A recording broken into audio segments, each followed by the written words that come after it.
The great halls of the Starlight Alliance's Central Command stood silent. Admiral Ross of the Alliance Defense Fleet stared at the holographic display, his hands trembling as another red dot blinked out of existence. That dot had been home to 8 billion souls. Another world lost, he whispered, his voice echoing through the chamber. Around him, representatives of the 7 most advanced species in known space watched in horror. Their combined might, their incredible technology, all of it meant nothing against this new enemy. The crystalline swarm had appeared 3 months ago. At first, they thought it was a natural phenomenon, beautiful crystal formations drifting through space. The beauty had turned to terror when the first colony world went dark. The crystals didn't just destroy, they consumed. They broke down everything they touched, converting matter into more of themselves. "Our energy weapons are useless," reported General Mark, his scaled skin reflecting the dim light of the command center. "The crystals absorb or reflect everything we throw at them. Even our most powerful ships can't make a dent." The Alliance had never known defeat. For 1,000 years, they had been the guardians of peace in this part of the galaxy. Their ships could bend space itself. Their weapons could reduce planets to dust. Their shields could withstand the fury of dying stars. But against these crystals, they were helpless. 53 worlds lost, a soft voice announced. It belonged to Director Anna, head of civilian operations. 218 billion dead or missing. The refugee ships can't keep up with the evacuations. The silence that followed was deafening. The Alliance's mighty fleet, once numbering in the thousands, was now reduced to a few hundred ships. They could only watch as the crystal swarm grew larger, stronger, and hungrier with each world it devoured. "There must be something we haven't tried," Admiral Ross insisted, his fist slamming against the holographic display. "We can't just." The chamber's emergency lights suddenly flashed red. A new alert appeared on the main screen. An Alliance scout ship, badly damaged, had just emerged from hyperspace in an unexplored sector. "This is Scout Ship Horizon," a weak voice crackled through the speakers. "We found something. A new species. They're different from anything we've seen before." The assembled leaders leaned forward. In their desperate situation, any new discovery could mean hope. "They call their world Earth," the scout continued. "Their technology is primitive by our standards, but there's something about them. They took us in when we were damaged. They're helping repair our ship. They're not afraid to try new things, to think differently." Admiral Ross exchanged looks with the other leaders. In normal times, they wouldn't even consider reaching out to a species so far behind them technologically. These were not normal times. "How primitive are we talking about?" General Mark asked. "They're just beginning to explore their own solar system," the scout replied. "But sir, they asked questions about our ship that none of us had ever considered. They look at problems in ways that never occurred to us. They're innovative." The word hung in the air. Innovation was rare among the Alliance species. They had achieved so much that progress had become slow, methodical, safe. Perhaps that was why they couldn't defeat the crystals. They kept trying the same proven solutions, unable to think beyond their advanced technology. "Send me their coordinates," Admiral Ross ordered. Another red dot blinked out on the display. Another world lost. "We've tried everything else. Maybe what we need isn't more advanced technology. Maybe we need a completely new perspective." As the coordinates for Earth came through, none of the leaders knew they were about to meet a species that would change everything. Humanity was about to step onto the galactic stage, and nothing would ever be the same. The crystals continued their relentless advance through space, unaware that their greatest challenge wasn't going to come from advanced alien weapons, but from a primitive species on a small blue planet who had a habit of solving impossible problems in the most unexpected ways. The United Earth Defense Council wasn't prepared for the massive alien ship that appeared in orbit above New York. But then again, how could anyone truly be prepared for first contact? 5 hours after the ship's arrival, 12 humans, and 6 aliens sat around a large conference table in an underground facility. The room was tense with a mix of fear, wonder, and determination. "Let me make sure I understand this correctly," said General Robert, his weathered face illuminated by the holographic display showing the crystal swarm's destruction. "Your alliance is the most advanced group in this part of the galaxy, and these crystals are defeating you." Ambassador Adam of the Alliance nodded slowly. His blue-tinted skin seemed to shimmer under the room's bright lights. "We have lost millions of lives. Our weapons, our shields, nothing works against them. They consume everything in their path." Dr. Mary Parker, Earth's leading physicist, leaned forward in her chair. She had been studying the footage of the crystal swarm for hours, her eyes never leaving the screens. "Can you show us that last attack again? The one on the colony world?" The hologram flickered, showing massive crystalline structures tearing through a city. Alliance ships fired bright energy beams, but the crystals simply absorbed or reflected them, growing larger with each attack. "Stop," Mary said suddenly. "There. Did you see that?" The room fell silent. The other humans leaned forward, but the Alliance members looked confused. "See what?" Ambassador Adam asked. "The pattern," Mary replied, pointing at the frozen image. "The crystals, they're not just moving randomly. They're vibrating at specific frequencies. That's why your energy weapons don't work. They're in perfect harmony with the crystal structure." General Robert straightened in his chair. "Are you saying we might have weapons that could work against them?" "Not weapons, exactly," Mary said, her mind racing with possibilities. "But we've been studying resonance frequencies for centuries. What if the key isn't to overpower them, but to disrupt their natural frequency?" The Alliance members exchanged confused looks. Ambassador Adams spoke carefully. "Your technology is far behind ours." "How could you possibly?" "That's exactly why we might succeed," interrupted Tom, a military sound engineer. "We never developed energy weapons because we couldn't. We had to find other ways, different ways." The humans began talking excitedly among themselves, while the Alliance members watched in bewilderment. These primitives, barely able to reach their own moon, were suggesting they might have an answer where the most advanced civilizations had failed. "We'll help," General Robert declared, silencing the room. "Earth will join your fight." "You don't understand the risk," Ambassador Adam protested. "The crystal swarm is heading this way. If you join us, you'll only speed up their arrival to your world."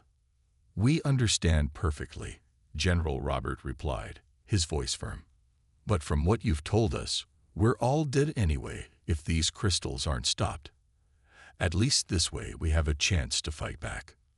Mary stood up, walking to the holographic display. "We'll need everything you have on the crystals. Every piece of data, every failed attempt, every observation.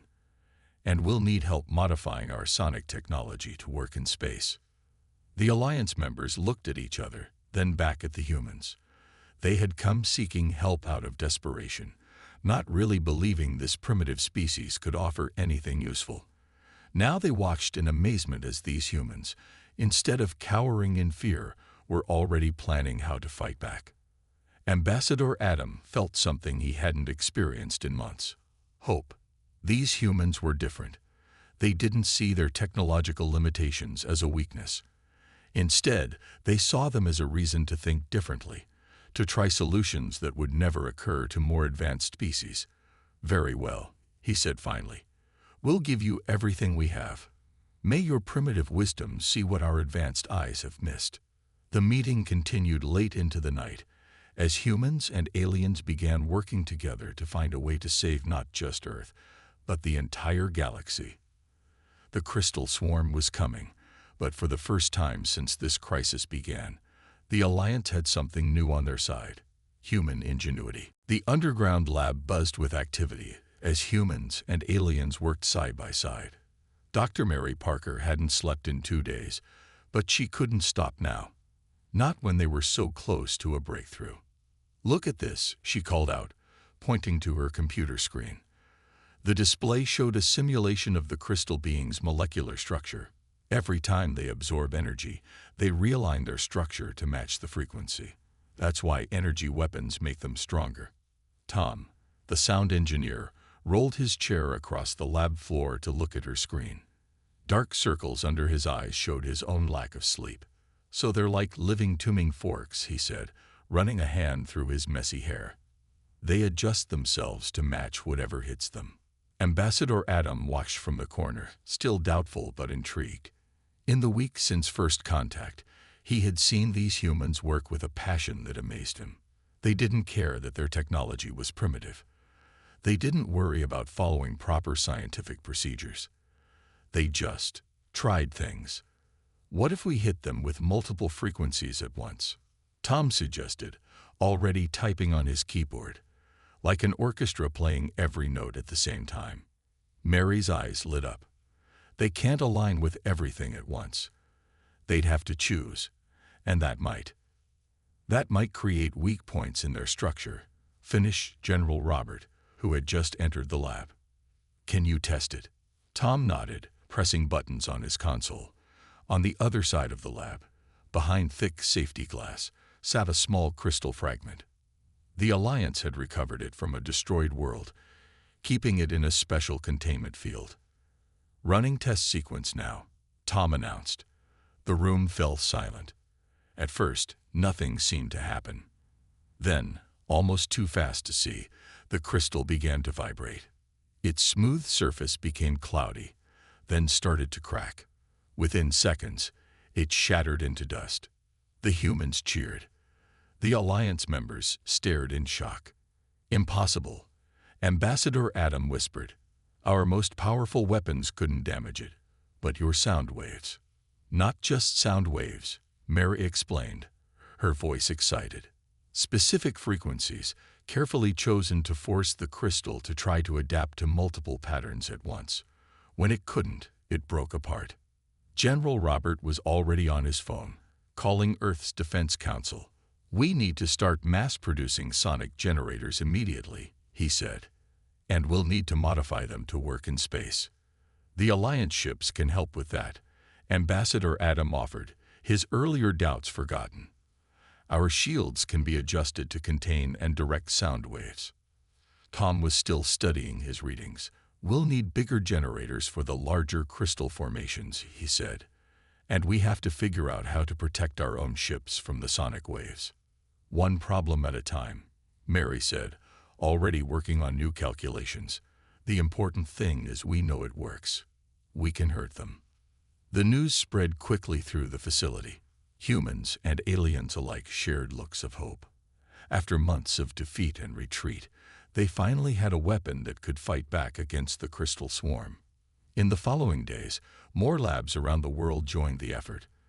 The Alliance shared their advanced technology, while human scientists adapted their primitive sonic weapons to work with it. Ships were modified, strategies were planned, and a new type of weapon took shape.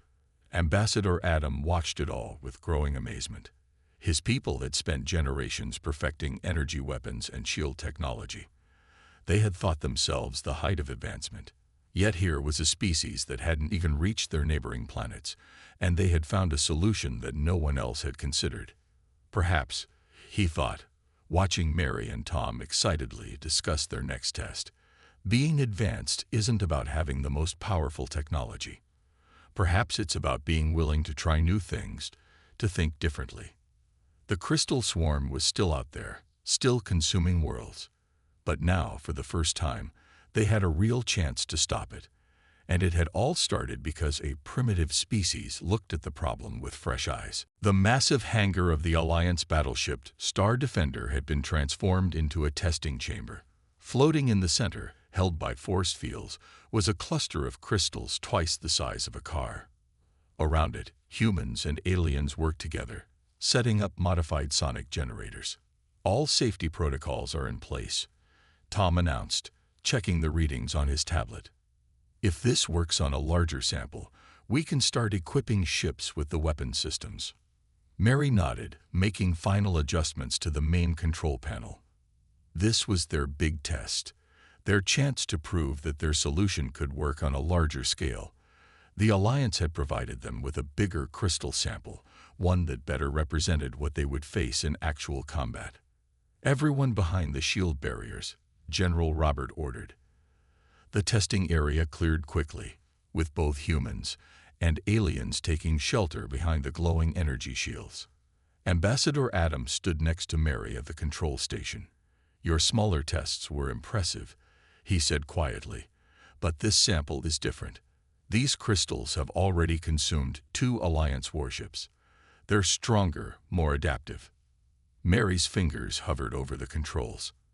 "That's counting on them playing by the rules we expect," she replied with a small smile. "But we humans have a habit of changing the rules." She pressed the activation button. At first, nothing seemed to happen. Sound waves were invisible, after all. But then the crystal cluster began to shimmer, its surface rippling like water. "First frequency pattern, holding steady," Tom reported, watching his instruments. "Crystal structure is trying to adapt. Now." Mary triggered the second set of generators.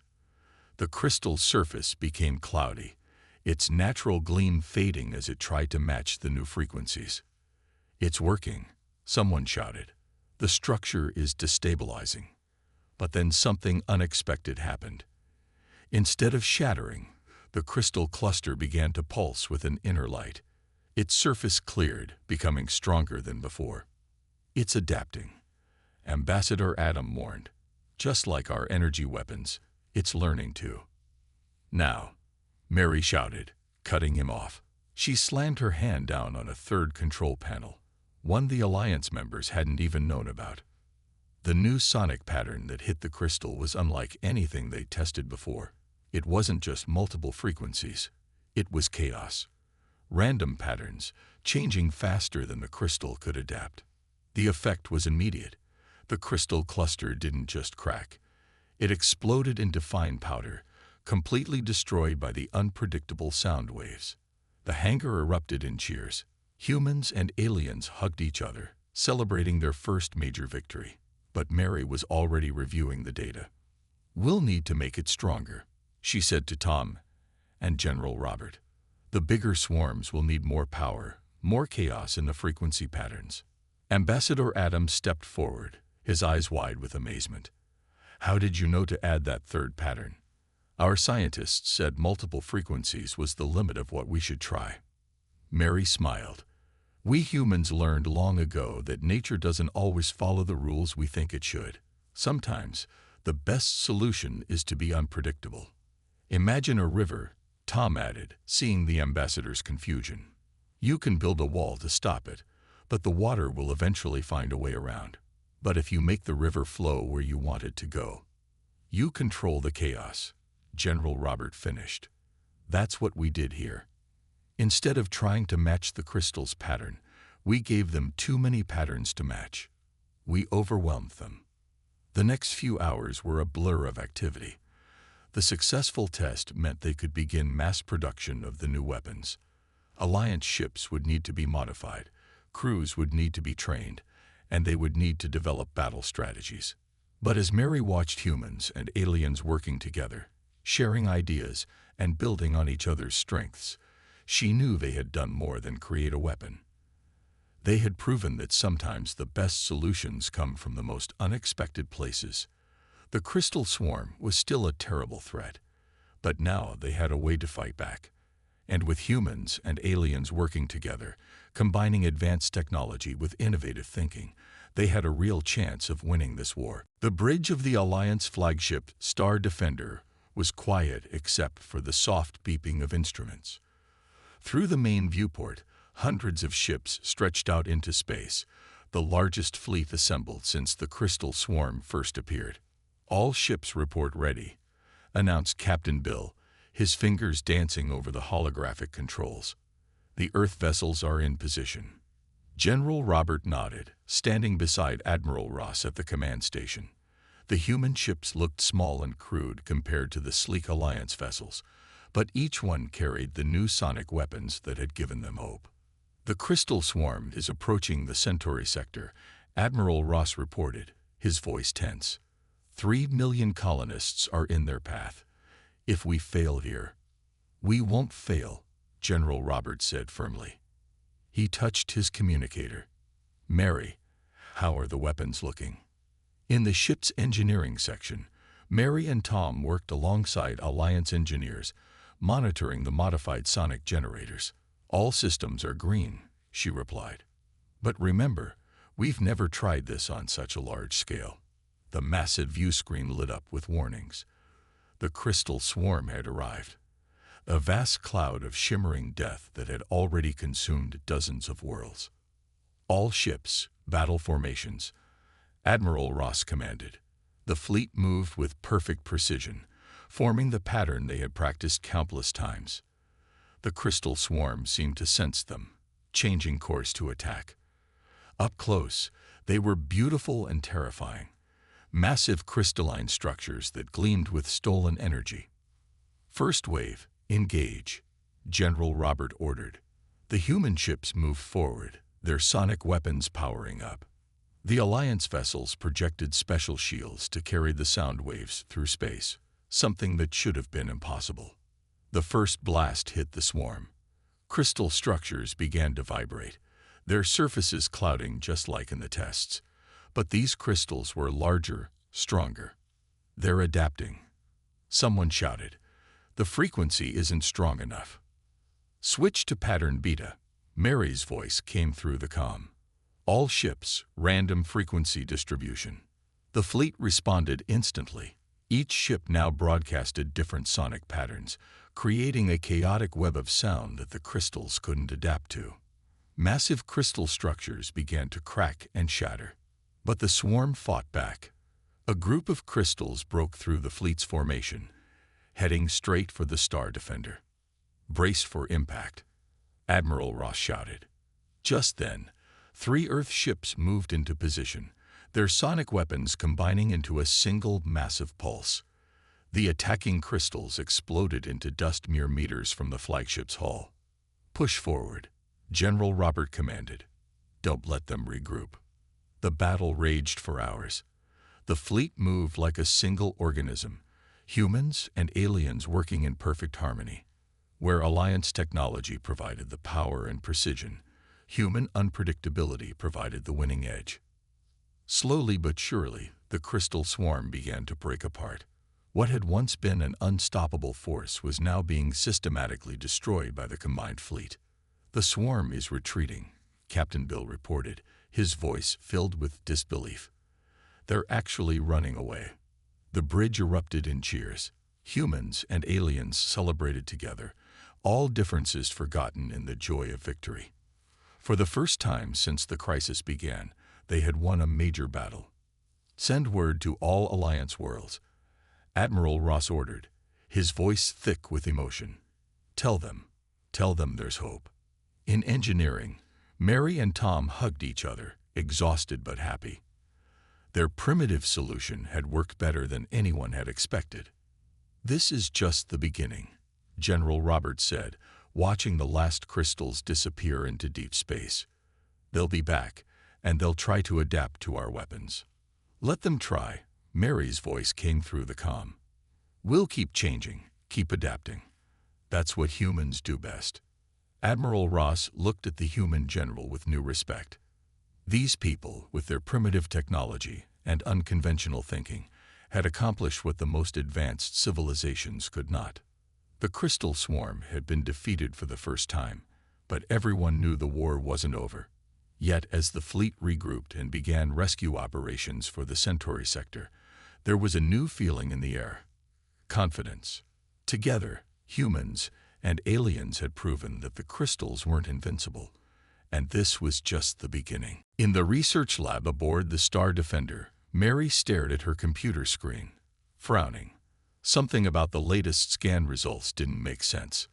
"Tom, come look at this," she called to her colleague, who was examining a container of crystal dust, all that remained of their latest victory. "These patterns, they're too perfect." Tom walked over, coffee cup in hand. After 3 months of battles against the crystal swarm, they had collected mountains of data. "What do you mean, too perfect?" Look here, Mary pointed to a detailed scan. The crystal structures aren't random. They follow programming patterns, like computer code. The door slid open, and Admiral Ross walked in with Ambassador Adam. They had come for the daily briefing, but stopped when they saw the excitement on Mary's face. "Admiral, I think we've been looking at this all wrong," she said, turning her screen so everyone could see. "These aren't living crystals. They're machines. Very, very old machines." Ambassador Adam moved closer to the screen. "Machines, but they grow, they adapt." Like a computer virus, Tom jumped in, understanding dawning on his face. "They're not eating worlds. They're mining them, converting materials into more of themselves." Mary nodded eagerly. "Exactly. And look at this pattern here." She pointed to a recurring sequence in the data. It's a command structure. These aren't wild animals. They're drones that lost their original programming. General Robert, who had just entered the lab, listened with growing interest. "If they're machines running on old programming, can we reprogram them?" The room fell silent as the implications sank in. "Your people's energy weapons wouldn't work because you were treating them like a life form," Tom explained, pacing excitedly. "But our sonic weapons disrupted their physical structure because we accidentally interrupted their operating frequency." Mary finished. "We weren't just breaking crystals. We were scrambling their code." Ambassador Adam looked bewildered. "But who would create such things? The Alliance has explored this galaxy for thousands of years. We've never found evidence of a civilization capable of this." "Maybe that's because we destroyed the evidence," Mary said quietly. She pulled up a new image, a star map showing the crystal swarm's movement patterns. "Look, they're not just attacking randomly. They're following ancient mining routes." General Robert leaned over her shoulder. "Can you hack them? Change their programming?" "Maybe," Mary said, already typing furiously. "Their base code is incredibly complex, but now that we know what we're looking at..." She paused, eyes widening. "Wait, Tom, remember how they reacted to chaotic sound patterns?" Tom snapped his fingers. "Of course. We can use the sonic generators to transmit new code, like a really loud reset button." The next few hours were a blur of activity. Human-computer experts were called in, working alongside Alliance scientists to understand the ancient programming. What they found was astonishing. They were mining drones, Mary explained to the gathered leaders, sent out millions of years ago by a civilization we may never know. But something went wrong. Their control signals stopped, and they defaulted to basic mining protocols: expand, convert, multiply. "And now we can shut them down?" Admiral Ross asked. "Better," Tom said, showing them a simulation. "We can reprogram them, turn them from destroyers into builders, use them to help rebuild what they destroyed." Ambassador Adam shook his head in wonder. "Once again, what did you call it? Your primitive thinking has seen what we missed. We were so focused on fighting them with pure force. Sometimes the best way to stop a fight is to understand why it started," General Roberts said. "Now we just need to figure out how to broadcast the new programming to all of them at once." Mary and Tom shared a confident look. They had already won several battles against the Crystal Swarm. Now they knew they could win the war, not through destruction, but through understanding and reprogramming. The greatest threat the Alliance had ever faced wasn't a hostile invasion or a natural disaster. It was a mistake, a broken piece of ancient technology. And it would be fixed not by the most advanced weapons, but by human ingenuity and the willingness to look deeper than the surface. The combined fleet of human and Alliance ships surrounded the largest concentration of the Crystal Swarm. This was the moment everything had led to. Their one chance to end the crisis once and for all. "Broadcast systems ready," Tom reported from his station on the Star Defender. Beside him, Mary made final adjustments to the reprogramming signal. Every ship in the fleet had been modified to act as a transmission relay. "Remember," Mary said, her voice carrying across all command channels, We only get one shot at this. Once we start broadcasting, the crystals will either accept the new programming or they'll try to destroy us all. General Robert finished. He stood on the bridge with Admiral Ross and Ambassador Adam, watching the massive swarm through the viewport. But that's a risk we have to take. The crystal swarm seemed to sense something was coming. The massive structures shifted and swirled, creating patterns that would have been beautiful if they weren't so deadly. All ships in position, Captain Bill announced. Ready to broadcast on your command. Admiral Ross looked at General Robert, then at Ambassador Adam. Both nodded. This plan, born from human insight and powered by Alliance technology, was their last hope. Begin transmission, Admiral Ross ordered. Mary pressed the activation sequence. Immediately, the sonic generators across the fleet powered up, but instead of destructive frequencies, they'd broadcast the new programming code, a signal that would reach every crystal in the galaxy. At first, nothing seemed to happen. The swarm continued its swirling dance. Signal strength at maximum, Tom reported, his eyes fixed on his readings. The crystals are receiving the transmission, but suddenly, the entire swarm froze. The countless crystal structures stopped moving, hanging motionless in space. They're processing the new code, Mary said, her voice tense. Come on, accept it. For a moment that felt like forever, nothing moved. Then, one by one, the crystals began to glow with a soft, gentle light, completely different from their usual harsh gleam. It's working, Tom shouted. Their base programming is changing. Across the galaxy, reports started coming in. Every crystal structure, every piece of the swarm that had terrorized the Alliance for so long was transforming. Their aggressive mining protocols were being replaced with the new programming. Look, Ambassador Adam pointed at the viewport. The crystal swarm was reorganizing itself, forming new patterns. Instead of chaotic destruction, their movements became purposeful, controlled. First test signal, Mary called out. She transmitted a simple command to the nearest crystal cluster. The crystals responded immediately, reshaping themselves into a basic geometric pattern. They were no longer a threat. They were tools, ready to help rebuild what they had destroyed. The bridge erupted in cheers. Humans and aliens celebrated together, all boundaries forgotten in the joy of victory. The crisis that had claimed millions of lives was finally over. Hours later, in the Star Defender's main conference room, the Alliance Council gathered for an emergency session. Today marks a new era, Admiral Ross announced. Thanks to the courage, creativity, and unique perspective of humanity, we have not only ended a terrible threat, but gained invaluable allies in these reprogrammed crystals. Ambassador Adams stepped forward. The Alliance officially extends an invitation to Earth to join us as full members. Your primitive technology may not match ours, but your ability to think differently, to see solutions where we saw only problems, makes you invaluable partners. General Roberts smiled. Earth accepts with one condition, that we work together to rebuild everything the crystals destroyed, not as advanced and primitive species, but as equals. Agreed, Admiral Ross said warmly. Together, we'll build something greater than either of us could alone. Mary and Tom watched from their seats as the formal agreements were made. They had done more than save the galaxy. They had proven that true advancement comes not from technology alone, but from the willingness to think differently and work together.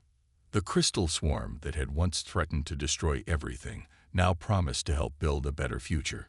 And humanity, once dismissed as primitive, had earned their place among the stars, not through advanced technology, but through the uniquely human traits of innovation, determination, and hope.